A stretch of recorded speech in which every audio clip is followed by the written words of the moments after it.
하나님을 예배하는 복된 주일입니다. 함께 하나님을 예배하며 행복한 하루가 되셨으면 좋겠습니다. 구약 성경 전체의 심장 박동이라고 일컬어지는 신명기를 차례대로 살펴보고 있습니다. 이 신명기는 모세가 기록한 5권의 성경인 모세오경의 마지막 책으로 히브리어로 된 성경에는 제일 첫 번째로 나오는 알레하드바림, 이는 그 말씀들이라 라는 문장에서 말씀들에 해당되는 히브리 단어인 드바림을 그 제목으로 하고 있는 책입니다. 우리나라 말로 신명기라고 제목을 붙인 것은 히브리 성경을 헬라어로 번역을 한 70인역이라는 번역본에서 이 책의 제목을 두테로노미온, 두 번째 율법 혹은 거듭되는 율법 이라는 의미로 제목을 붙였는데, 이것을 우리말로 번역을 할 때 한문식으로 거듭 신자에 명할 명자를 사용해서 신명기라고 붙인 것입니다. 왜 헬라어 번역본은 그 책의 이름을 거듭되는 율법이라고 정한 것이냐? 또한 우리나라 말로 번역할 때 그 헬라어 번역본을 따라서 신명기라고 이 제목을 정한 까닭이 무엇 때문이냐? 그것은 이 신명기 전체의 내용이 두 번째로 명령된 율법이기 때문입니다. 여러분, 하나님께서 이스라엘에게 첫 번째로 율법을 명령하신 장소는 어디였습니까? 첫 번째로 율법을 명령한 장소는 호렙산이라고도 부르는 시내산이었습니다. 이스라엘이 출애굽한 이후에 하나님께서는 그들을 시내산으로 가게 하셨고, 그곳에서 첫 번째로 십계명을 비롯한 율법을 주시면서 지키라고 명령을 하셨습니다. 그런데 이스라엘은 그들이 받은 율법의 말씀을 지키지 않고 불순종했습니다. 그래서 첫 번째로 율법을 받은 그들 이스라엘 광야 1세대들은 약속하신 가나안 땅으로 들어가지 못하고 40년 동안을 헤매이다가 모두 다 광야에서 죽어버렸습니다. 그리고 이제 광야 2세대들이 요단강만 건너면 약속하신 가나안 땅이 바라다 보이는 모압 평지에 도착을 한 것입니다. 그런 까닭에 모세는 이제 곧 약속의 땅에 들어가게 될 그 광야 2세대들에게 다시 한번 율법의 말씀을 가르치고 명령할 수밖에 없었는데, 그렇게 다시 한번 명령한 율법의 말씀들을 기록한 것이 이 신명기 전체의 내용이기 때문에 헬라어 번역본은 두테로노미온, 거듭되는 율법 이라는 의미로 제목을 붙인 것이고, 우리는 그것을 한문식으로 신명기라고 한 것입니다. 여러분, 이 신명기 말씀은 모세가 두 번째로 명령한 말씀들입니다. 첫 번째로 명령한 말씀들을 지키지 않고 불순종해버렸기 때문에 재차 거듭 두 번째로 명령한 말씀들입니다. 그래서 모세는 이 신명기의 말씀들을 그냥 명령한 것이 아니라 어떻게 명령한 것이라고 했습니까? 기억나십니까? 이 신명기 말씀들은 그냥 명령한 것이 아니라 어떻게 명령한 것이다. 1장 5절 읽어보겠습니다. 시작.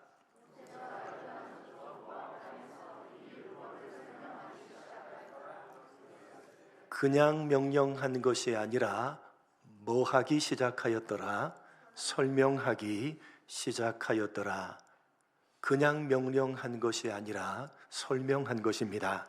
여기 나오는 설명하다라는 단어는 히브리어 바아르라는 단어로 그 정확한 뜻은 깊이 파다, 조각칼로 새기다 라는 뜻입니다.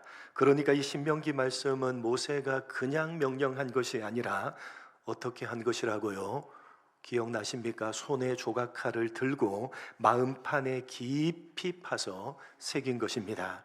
마치 하나님께서 돌판에 십계명을 새겨서 주셨듯이 모세가 손에 조각칼을 들고 이스라엘의 마음판을 깊이 파서 새긴 것입니다. 그것이 신명기입니다. 여러분, 다시 한번 말씀드립니다. 여러분이 하나님의 말씀을 받으실 때, 특별히 이 신명기 말씀을 받으실 때 그냥 듣지 마시고 여러분의 손에 조각칼을 들고 스스로의 마음판에 깊이 새기시기 바랍니다. 그렇게 했어도 이스라엘은 실패해 버렸습니다. 우리가 잘 알고 있듯이 광야 2세대들은 이렇게 가나안 땅에 들어가기 직전에 모세가 그들의 마음판에 하나님의 말씀들을 깊이 파서 새겨 주었음에도 불구하고 가나안 땅에 들어가서 저들은 그 말씀들을 지키지 않고 불순종해 버렸습니다. 여러분, 하나님의 말씀을 여러분의 마음판에 깊이 새기고 또 새겨도 순종하기는 쉽지가 않는 것입니다. 그렇게 깊이 새기고 또 새겨도 쉽지가 않은데 말씀을 들을 때 딴 생각을 하면서 집중을 하지 않고 그냥 대충 흘려들으면 어떻게 말씀을 순종할 수가 있겠습니까? 그런 의미에서 한 주간 동안 여러분이 살아가는 여러분의 삶은 이 주일 예배 시간에, 특별히 지금 이 설교 시간에 결정이 되는 것입니다. 선포되는 설교 말씀을 제대로 듣지 않는 사람이 한 주간 동안 말씀대로 믿음으로 살아간다, 천만에요. 그럴 수가 없습니다. 불가능합니다. 말씀을 마음판에 새기고 또 새겨도 말씀대로 믿음으로 살아가기가 쉽지가 않은데 말씀을 제대로 듣지도 않은 사람이 어떻게 믿음으로 살아갈 수가 있단 말입니까? 불가능한 일입니다. 여러분, 오늘 본문 말씀을 한번 보시기 바랍니다. 모세가 이 신명기의 말씀들을 어디에서 선포했다고 되어져 있습니까? 다시 한번 5절을 보시면 여러분, 이 신명기 말씀들을 어디에서 선포했다고 되어져 있습니까?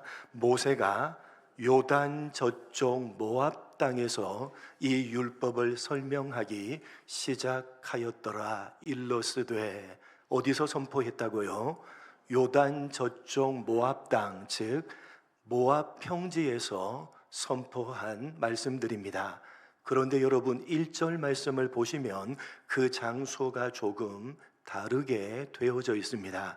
본문 1절 이렇게 되어져 있습니다. 같이 읽겠습니다. 시작.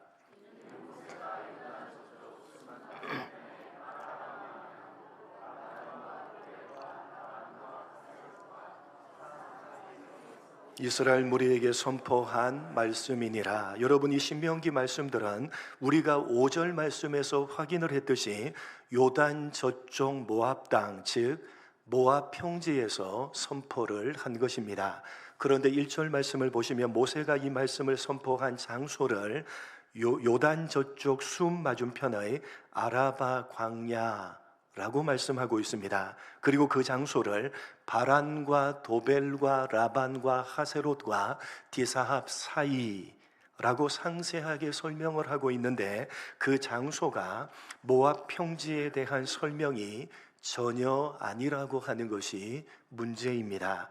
여러분, 이 신명기는 5절 말씀과도 같이 요단강 건너편으로 가나안 땅이 바라다 보이는 모압 평지에서 선포한 말씀이 분명합니다. 분명한데 오늘 1절 말씀은 그 장소를 상세하게 설명하면서 전혀 다른 장소들을 언급하고 있다는 사실입니다. 지도를 한번 보시겠습니다.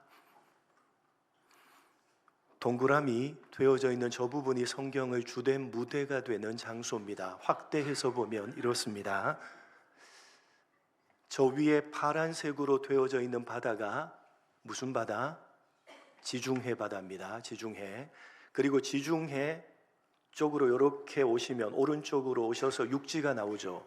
그 육지를 지나서 위에 조그맣게 파란색으로 동그라미, 저기가 무슨 바다? 갈릴리 호수, 갈릴리 바다. 그리고 그 밑으로 쭉 내려오면 조금 길게, 조금 크게 파란색으로 되어져 있는 저곳이 무슨 바다? 사해바다. 잘 아시네요. 자, 요단강에서 흘러내려서 사해바다로 흘러내리는 강이 있어요.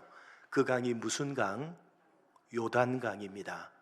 그러니까 보세요. 가나안 땅은 어디죠? 이스라엘 예루살렘도 보이고 저곳이 가나안 땅입니다. 그러니까 지중해 오른쪽, 요단강 왼쪽 편이 가나안 땅입니다. 그런데 지금 신명기를 듣고 있는, 신명기 말씀을 듣고 있는 광야 2세대들은 어디에 도착을 한 것입니까? 진분홍색으로 네모 이렇게 표시되어져 있죠. 저곳이 모압 평지입니다. 모압 땅, 모압 평지. 저곳에 이스라엘 광야 2세대들이 저곳에 도착한 겁니다. 이제 요단강만 건너면 무슨 땅이죠? 가나안 땅입니다. 요단강 건너편으로 가나안 땅이 바라다 보이는 저곳 진분홍색으로 되어져 있는 모압 평지에서 모세가 이 신명기 말씀들을 선포하고 가르쳤던 것입니다. 그래서 5절에 저곳 모압 땅에서 선포한 말씀이다 일러스되 이렇게 되어져 있는데, 신명기를 시작하는 1절 말씀은 저곳을 언급해야 되는데 전혀 다른 곳을 언급하고 있다는 사실입니다. 어디냐 하면 여러분 밑에 가시면 원으로, 녹색 원으로 동그라미 2개가 보이죠.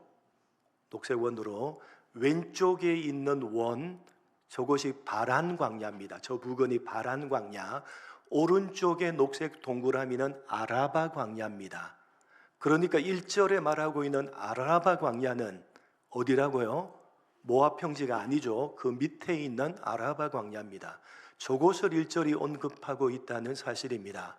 그리고 1절에 나열하고 있는 그 모든 지명들은 오늘날 정확하게 어디인지 사실은 알 길이 없습니다. 다만 세 군데, 아라바 광야 그리고 바란이라고 되어져 있는 부분은 왼쪽 녹색 동그라미 바란 광야입니다. 저 부근에 바란이라는 지역이 있고요. 그 밑으로 내려오면 조금 네모로 녹색으로 된 부분, 표시된 부분이 있죠.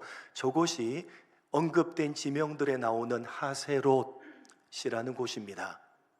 여러분, 그러니까 5절 모압 평지 저 위에 진분홍색으로 되어져 있는 저곳에서 선포한 말씀들이다 라고 하는데, 1절은요 전혀 다르게 그 밑쪽에 있는 바란 광야, 아라바 광야, 하세롯 저곳 부분에서 선포한 말씀들이다 라고 되어져 있는 것입니다. 왜 성경이 이렇게 다르게 말씀하고 있는 걸까요? 여러분, 사실 이 신명기 말씀들은 정확하게 어디에서 선포한 말씀입니까? 어디에서? 분명하게 어디에서 선포한 말씀입니까? 지금 광야 2세대들이 어디에 도착했죠? 모압 평지에 도착했습니다. 진분홍색으로 되어져 있는 저곳에서 모세가 이스라엘 광야 2세대들에게 선포한 말씀이 신명기 말씀입니다. 이제 저곳에서 2세대들에게 신명기 말씀을 선포하고 그 말씀을 들은 다음에 이제 요단강을 건너서 광야 2세대들이 가나안 땅으로 들어가는 겁니다. 분명하게 진분홍색 저 자리인데 왜 1절은 저 밑에 있는 바란 광야, 아라바 광야, 하세롯 저곳에서 선포한 말씀들이라고 말하고 있는 것이냐? 도대체 무슨 말을 하고 싶은 것이냐? 여러분, 지도를 다시 한번 잘 보시면요, 원래 첫 번째로 하나님께서 이스라엘 백성들에게 율법의 말씀을 첫 번째로 선포한 곳은 어디였습니까? 시내산이죠. 저기 밑에 보면 세모로 표시되어져 있는 저 부분이 시내산, 호렙산이라고도 부르는 시내산입니다. 지도 파란 저 녹색 부분 보이죠? 왼쪽에 보면 녹색 부분, 저곳이 애굽입니다. 이집트, 비옥한 나일강이 흐르는 이집트, 저곳을 떠나서 홍해를 건너서 밑으로 내려왔던 거죠. 그래서 시내산에 도착을 한 겁니다. 저 시내산에서 10개월 동안을 머물면서 율법의 말씀을 첫 번째로 받았던 겁니다. 그리고 그 이후에 이제 어디로 가야 되는 거죠? 위로 가나안 땅으로 가야 되는 거죠. 어디를 거쳐서 갑니까? 하세롯을 거쳐서 가고, 바란 광야를 거쳐서 가고, 아라바 광야를 거쳐서 돌아서 지금 모압 평지까지 가게 되는 겁니다. 얼마나 걸렸죠? 원래는 11일이면 가는 거리를 얼마나 걸렸죠? 무려 40년이 걸렸습니다. 여러분, 이 신명기 저자인 모세가 그 이야기를 하고 싶은 겁니다. 분명하게 찐 분홍색으로 되어져 있는 모압 평지에서 신명기 말씀을 선포한 것인데 의도적으로 어디를 언급하고 있느냐? 호렙산으로부터 가나안 땅으로 들어가기 위해서 말씀을 받아서 어디로 가는 거죠? 하세롯을 거쳐서 바란 광야를 거쳐서 아라바를 거쳐서 모압 평지에 갔는데 그들이 실패했다는 겁니다. 그러니까 이 신명기 말씀은 다만 시내산에서 한 번 전했고 모압 평지에서 두 번째로 전했다라고 하는 것이 아니라 하나님이 시내산에서 첫 번째로 말씀을 전하고 난 다음에 가나안 땅으로 가라라고 하면서 그 가는 여정마다 하세롯에서도 전하고 바란 광야에서도 전했고 아라바 광야에서도 전했다. 이스라엘 백성들이 시내산으로부터 첫 번째 율법을 받아서 이제 가나안 땅으로 들어가는 그 모든 여정 가운데 하나님께서 계속 반복적으로 말씀을 전했다. 그럼에도 불구하고 그렇게 반복해서 말씀을 전했음에도 불구하고 그들이 말씀에 순종했다, 순종하지 않았다, 순종하지 않았다. 그래서 지금 너희들 광야 2세대들이 어디에 있는 것이다? 지금 모압 평지, 요단강만 건너면 가나안 땅이 바라다 보이는 모압 평지에 있는 것이다 라는 이야기를 광야 2세대들에게 하고 싶은 것입니다. 여러분, 하나님께서 우리들에게 말씀을 들려주시고 또 들려주십니다. 이스라엘 백성들에게 그렇게 하셨던 것처럼 말입니다. 그러나 그럼에도 우리는 순종하지 않을 때가 대부분입니다. 그렇지만 하나님께서는 절대로 포기하지 않으십니다. 포기하지 않으시고 계속해서 말씀들을 들려주시면서 마음판에 새기고 그 말씀에 순종하라고 우리들에게 요구를 하시는 것입니다. 그것이 신명기를 시작하고 있는 이 서론 부분이 우리에게 말하고자 하는 가장 중요한 내용입니다. 신명기를 시작하면서 모세는 1절부터 5절에 전체의 배경에 대해서 설명을 하고 난 다음에 이제 6절부터 다시 한번 하나님의 말씀을 들려주면서 그 말씀을 저들의 마음판에 깊이 새기고 있는데 그 첫 마디가 선포하여 들려주시는 하나님의 말씀에 순종하라는 명령이었습니다. 본문 6절로 8절 이렇게 첫 마디를 이야기합니다. 세 절 같이 읽겠습니다. 시작.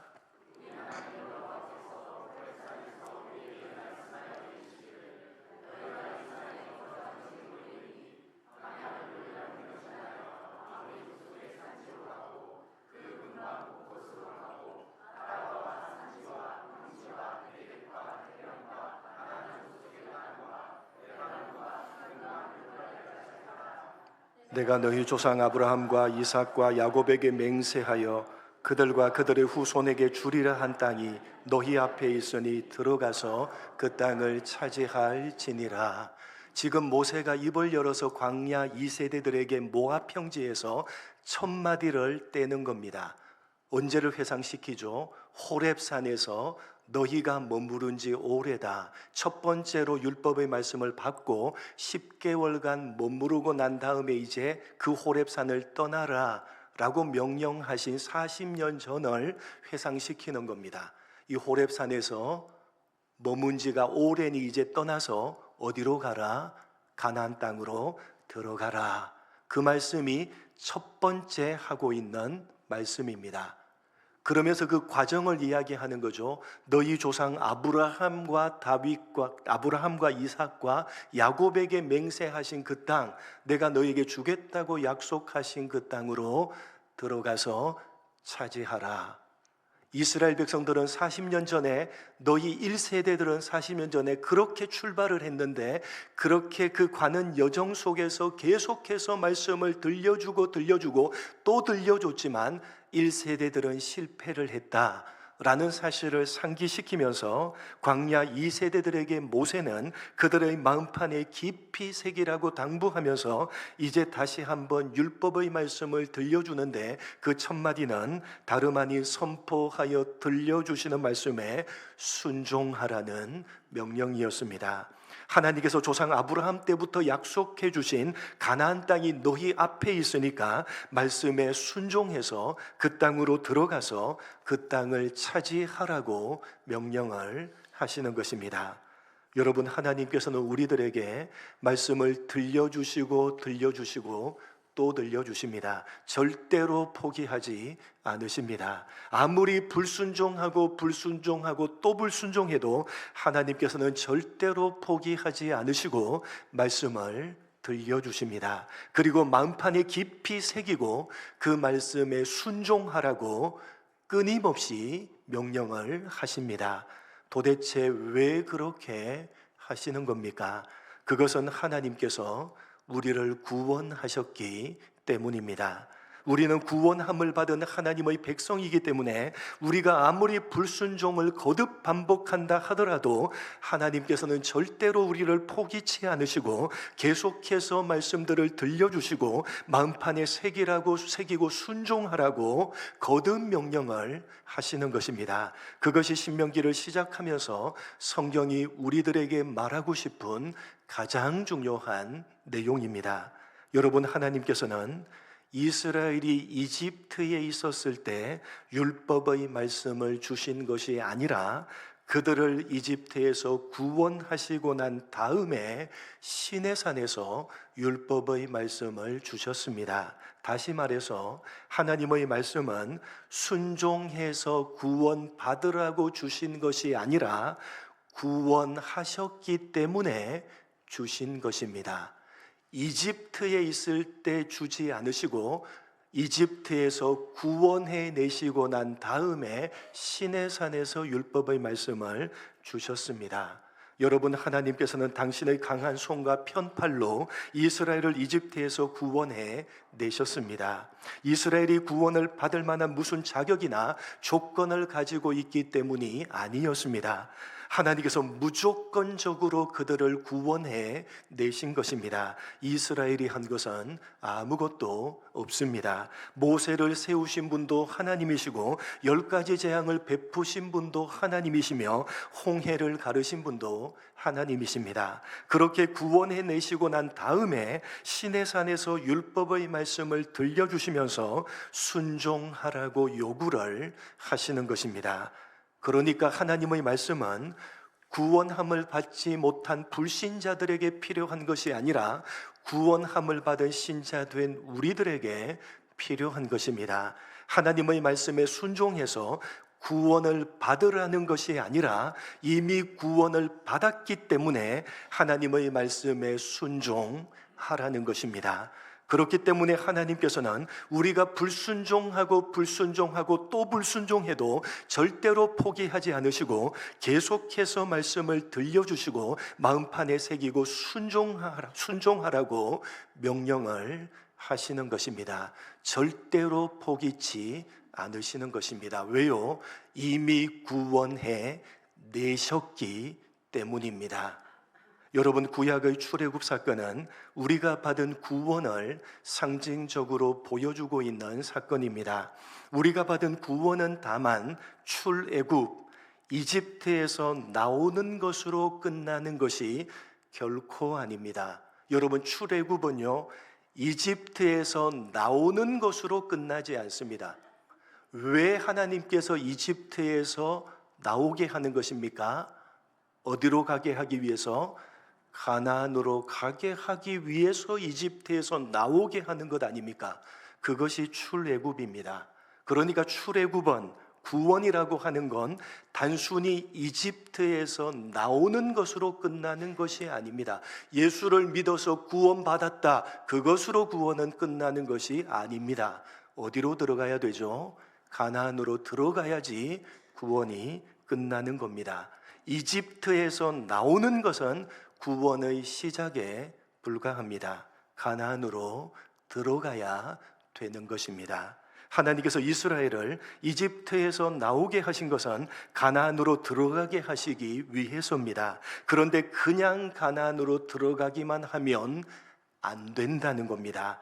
이집트에서 나온 사람다운 모습을 갖추어야 하고 가나안 땅으로 들어가는 사람다운 모습을 갖추어야 한다는 것입니다. 분명히 이집트에서 구원함을 받았지만 그렇게 구원을 받은 사람 다운 모습을 갖추어 가야 된다는 것입니다. 구원을 받았지만 또한 구원을 받아 가야 된다고 성경이 우리에게 말하고 있는 것입니다. 그래서 이집트에서 나오게 하신 이후에 하나님께서는 이스라엘에게 율법의 말씀을 주시고 그 말씀들을 마음판에 새기고 순종하라고 명령을 하시는 것입니다. 하나님께서 너희를 이집트에서 나오게 하셨고 반드시 가나안으로 들어가게 하실 것이기 때문에 이집트에서 나와서 가나안으로 들어가는 사람 다운 모습, 하나님께서 구원하신 사람으로서 합당한 모습을 갖추어 가라고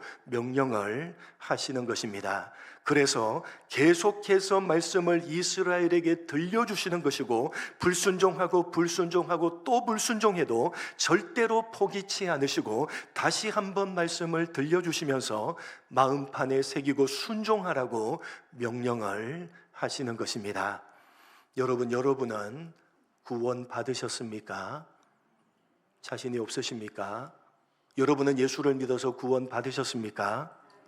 구원 받으셨다면 이제 구원 받아 가셔야 되는 것입니다. 여러분이 예수를 믿어서 구원을 받으셨다면 이제 구원 받아 가셔야 되는 것입니다. 여러분, 하나님께서 여러분을 구원하셨습니다. 여러분이 한 것은 아무것도 없습니다. 하나님께서 당신의 강한 손과 편팔로 모세를 세우시고 10가지 재앙을 베푸시고 홍해를 가르시고 이스라엘을 이집트에서 구원해 내셨듯이 하나님께서 하나밖에 없는 아들이신 예수님을 사람의 모습으로 이 땅에 보내시고 십자가에 무참히 죽이심으로 값없이 은혜로 여러분을 구원해 주셨습니다. 그래서 여러분은 이미 구원을 받으셨습니다. 그러나 그것으로 끝이 아니라 이제 시작입니다. 구원 받으셨다면 이제 구원 받아 가셔야 되는 것입니다. 한번 따라서 하겠습니다. 나는 이미 구원을 받았고 지금도 받아가고 있고 앞으로 받을 것입니다. 여러분, 성경이 가르치고 있는 우리가 받은 구원은 받았고 받아가고 있고 받을 것이다. 이렇게 세 가지 시제로 정리를 해야지만 올바르게 정리를 하는 것입니다. 여러분, 우리는 하나님의 은혜로 값없이 구원함을 받았습니다. 그렇게 구원함을 받았다면 이제 우리는 구원을 받아 가야 되는 것입니다. 이집트에서 나왔다면 그것으로 끝이 아니라 가나안으로 들어가야 하는데 하나님의 말씀을 받아서 하나님의 말씀을 순종해서 지킴으로 이집트에서 나온 사람다운 모습, 가나안으로 들어가는 사람다운 모습을 갖추어 가야 되는 것입니다. 그것이 구원입니다. 다만 이집트에서 나와서 가나안으로 들어가는 것이 구원이 아닌 것입니다. 성경이 말하는 구원은 예수를 믿어서 천국 간다, 그것이 아닌 겁니다. 예수를 믿어서 천국 가는 것은 이제 구원의 시작인 것입니다. 예수를 믿는 사람다운 모습, 그리고 장차 천국에 들어갈 사람다운 모습을 갖추어 가야 되는 것입니다. 그것이 우리가 받아가야 되는 구원입니다. 그걸 해야 되는 것은 우리 몫입니다. 하나님께서 우리를 무조건적으로 은혜로 선택하셔서 구원하셨습니다. 그러면 그렇게 선택하셔서 구원하신 것으로 끝나는 것이 아니라 하나님이 우리에게 요구하는 것은 그렇게 값없이 은혜로 구원했으니까 값없이 은혜로 구원함을 받은 사람다운 모습을 너희가 말씀에 순종함으로 갖추어 가라는 것입니다. 이제 장차 천국에 들어가게 하나님이 하실 것이니까 천국에 들어가서 영원히 살 사람다운 모습을 갖추어 가라고 하시는 것입니다. 구원받은 사람다운 모습, 이집트에서 나온 사람다운 모습, 가나안 땅으로 들어갈 사람다운 모습을 갖추어 가라는 것입니다. 그것이 오늘 신명기 서론이 우리 모두에게, 하나님의 백성들에게 요구하고 있는 내용인 것입니다. 여러분, 이스라엘을 이집트에서 구원해 내시고 난 다음에 율법의 말씀들을 주시면서 저들의 거듭되는 불순종에도 불구하고 절대로 포기하지 않으시고 계속해서 저들에게 말씀을 들려주시면서 마음판에 새기고 순종하라고 요구하셨던 그 하나님께서 오늘도 우리를 포기치 않으시고 지금도 우리들의 귀에 하나님의 말씀을 들려주고 계시는 것입니다. 지금도 설교자를 통해서 여러분의 귀에 하나님의 말씀을 들려주시며 말씀에 순종하며 살아라고 요구를 하고 계시는 것입니다. 우리가 불순종하고 또 불순종해도 하나님께서는 절대로 포기치 않으실 것입니다. 우리가 고집을 부려봤자 100년이지만 하나님이 고집을 부리시면 영원입니다.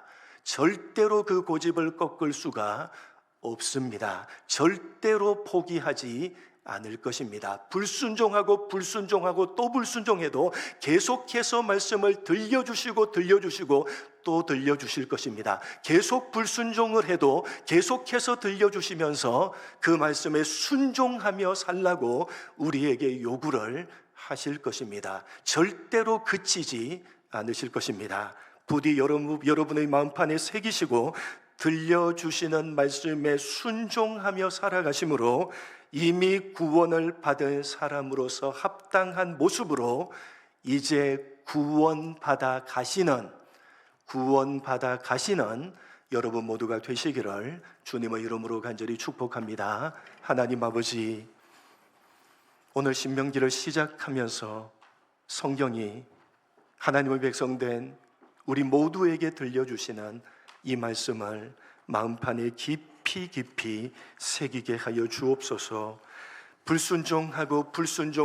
불순종하지만 그러나 그럼에도 불구하고 절대로 포기치 아니하시고 말씀을 들려주시는, 그리고 마음판에 새기고 순종하며 살라고 이제 구원함을 받은 사람답게 그런 모습을 갖추어 가라고, 장차 가나안 땅으로 들어가게 될, 장차 천국으로 들어가게 될 합당한 모습을 갖추어 가라고, 구원을 받았다면 구원받아 가라고 우리에게 준엄하게 요구하고 계시는 하나님의 세미한 음성을 귀 있는 자 되어 듣게 하여 주옵소서. 마음판에 새기고 그 말씀에 순종하며 살아감으로 구원을 받은 사람으로서 합당한 모습으로 이제 구원받아가는 우리 모두가 될 수 있도록 은혜 베풀어 주옵소서. 감사하오며 예수님의 이름으로 기도드립니다. 아멘.